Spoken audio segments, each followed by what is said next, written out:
Have we been sleeping well? And what we decided to do, it's no longer just a sleep issue. I kind of left you guys hanging. It's a scary thing to put your 3-year-old child on medication.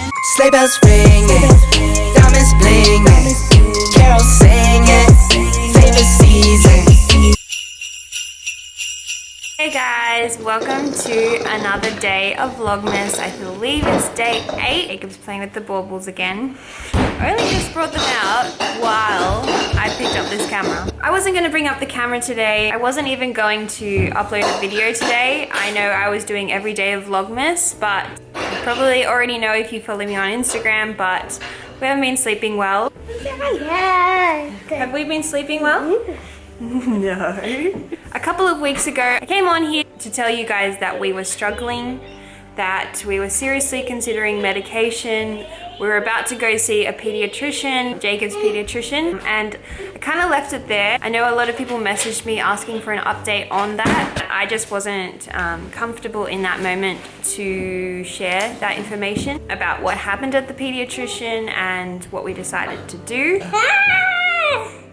Oh, you want to say hi? Give them a hug. Oh, he loves to sit on my back. So I kind of left you guys hanging. It wasn't for like a teaser reason or anything like that. It was more just I wanted and we wanted as a family to keep that private at that time. I'm here today to explain to you what happened at that pediatrician appointment and what's been happening over the past couple of weeks. It's been 3 weeks since we've seen the pediatrician. I'll start from the beginning. We were struggling.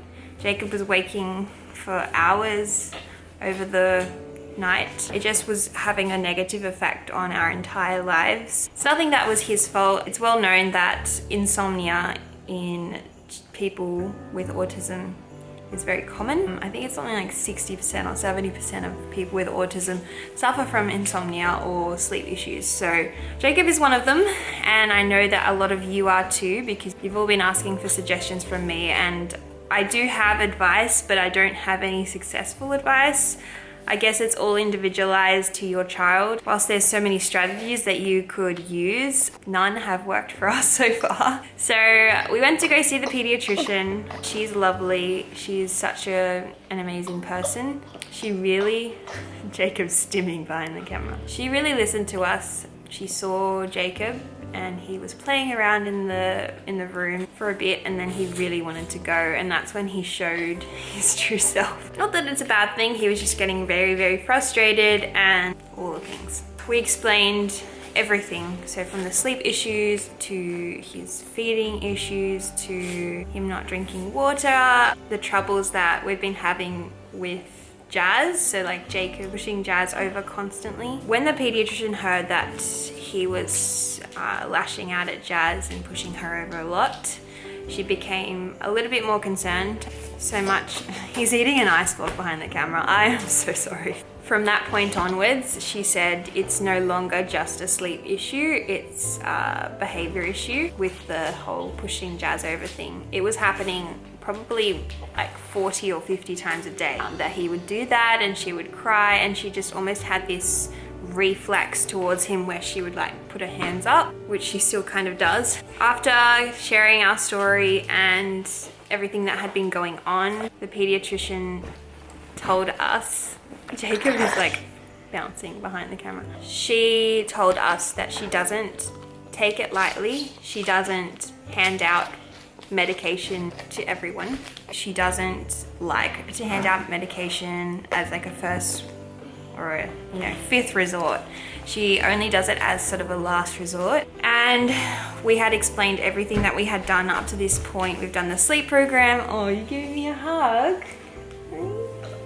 We've done the sleep program. We've done a lot of things, as you guys know, over the past 4 years to help Jacob sleep, and none of it has worked. We didn't think that we'd get to the point of considering medication, and we told her this, and she said, look, I saw you 6 months ago and you didn't want to try medication, and it was kind of your last resort, and the fact that you're coming in now sleep deprived and really wanting something to help him sleep better.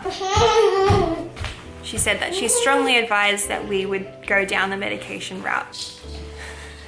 Jordan was at the point where he was ready for something, because We tried everything. I was kind of on the fence, umming and ahhing. Obviously I am very, very sleep deprived at this point, and I just said, let's try it. Let's try and see how it goes. It's not the end of the world. Some people need help to sleep, and some people need help to live their life to the fullest, and we weren't living our life to the fullest. We were definitely in survival mode, and I've heard those words quite a lot lately, and I think that if you are struggling, please go see a GP. Please go see your pediatrician. Can't do it all on your own, and I think that's what I had to kind of come to acceptance of, is that we have done everything that we can. It's definitely not what I wanted, but I went into it saying, let's just try it. Comment down below if you have any experiences on medication with children with autism. We are still in the trial phase. This is now going on 3 weeks of Jacob being on this medication. He's on a very, very low dose. Jacob is taking risperidone, which I had done a little bit of research on before the appointment, and obviously a little bit of research after the appointment. The pediatrician did tell us all the side effects that could be present. The main one was obviously going to be an increase in appetite and weight gain, which would be necessarily a bad thing for Jacob because he's such a bad eater. We were just worried that other side effects would come up. As I said, it's been 3 weeks since Jacob has started that medication. We don't know. I don't know if it's doing anything really. In fact, sleep has gotten worse since he's been on this medication. He's been waking like a newborn every 1 to 2 hours during the night, which is really a lot worse than what he was before. I don't even know if it's helping, or, she did say give it 3 to 4 weeks to let his body adapt. Today is actually exactly 3 weeks since he started, so sleep has been atrocious. I would love for any advice that you guys have, any different medications that you've trialed with your child in regards to sleep. I know there's a few others that people recommend. Risperidone isn't specific to sleep, but it is known to help with sleep. I hope that if you are commenting down below that you choose positive comments over negative ones. We are really just going through a journey, and we would really appreciate any positive thoughts, positive messages down below. It's a scary thing to put your 3-year-old child on medication, and because we share our lives with the world, I guess that's why I was a bit hesitant to share that with you guys. But the reason that I am sharing with you guys is because I know that so many of you are there every day sending me messages, there every day commenting on our videos, giving your positive and well wishes to our family, and I really appreciate that. I really appreciate all of you. It really does help us to keep going, so thank you. Where we're going from here is that Jacob has an appointment with the pediatrician in January, so in about a month's time he has an appointment. We're going to be discussing how it's all going, possibly changing to a different medication, or just getting her input on what's been happening, because obviously nothing has gotten better. In saying that, we have noticed that in his therapy sessions he has been a lot more focused and concentrating a little bit more,